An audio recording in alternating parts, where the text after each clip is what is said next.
Rencontre.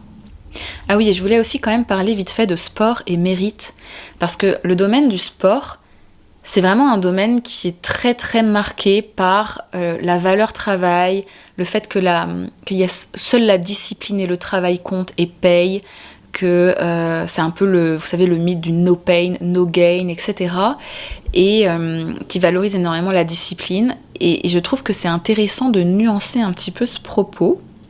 Alors, certes, dans les faits, et c'est assez satisfaisant, le sport, c'est un domaine où si on est discipliné et qu'on travaille, et qu'on a donc les moyens d'être discipliné, de travailler, eh bien, ça porte ses fruits, certes. Je peux donner l'exemple en musculation, en mettant le bon programme en place, en le suivant de manière disciplinée et en étant vraiment très scolaire, si j'ose dire, on ne peut que progresser. Ça, c'est vrai. Et les progrès sont mesurables, ils sont conséquences directes des actions qu'on a mis en place. Donc, c'est super satisfaisant.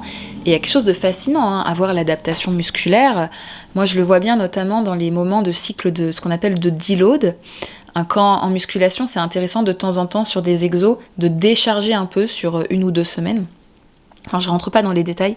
Mais donc, on décharge la barre et on se rend compte qu'une barre qui nous semblait super lourde il y a 3-4 mois, nous semble désormais méga légère.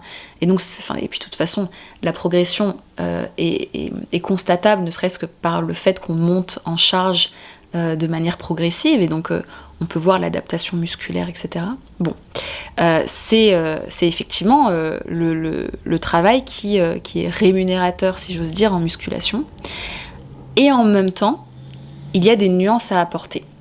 Première nuance, c'est qu'il y a vraiment un fort poids de la génétique quand même dans les résultats, la vitesse de progression et le type de résultat qu'on va obtenir.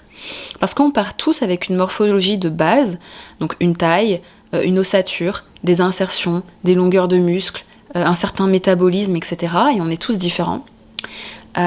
Pour l'exemple, je trouve que c'est intéressant de donner l'exemple que les danseuses classiques qui rentrent à l'école de danse de l'Opéra de Paris, donc vers 10-11 ans, elles ont des examens de danse, mais elles sont aussi un examen morphologique, et où on regarde effectivement leur rapport poids-taille, leur ossature, la courbure de leurs pieds, leur souplesse, leur en dehors, etc.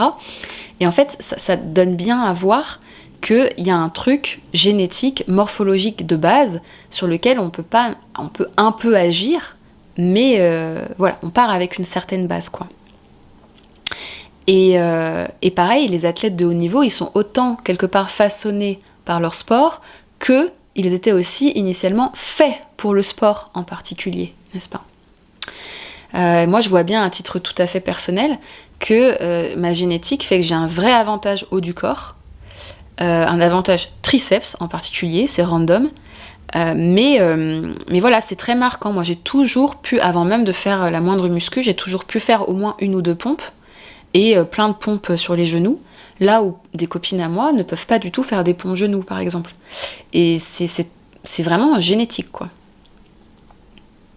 Et puis ensuite, au-delà de la génétique, il y a bien sûr, je ne vais pas me répéter, mais tout le poids de l'environnement et de notre situation personnelle, du temps dont on dispose, de notre santé physique et mentale, de nos moyens, de nos traits de personnalité aussi, quelque part, parce que par exemple, moi, je suis super obsessionnelle, ce qui peut être un avantage et un inconvénient, une qualité et un défaut, une source de souffrance et en même temps qui m'apporte parfois beaucoup d'externalités positives, quoi.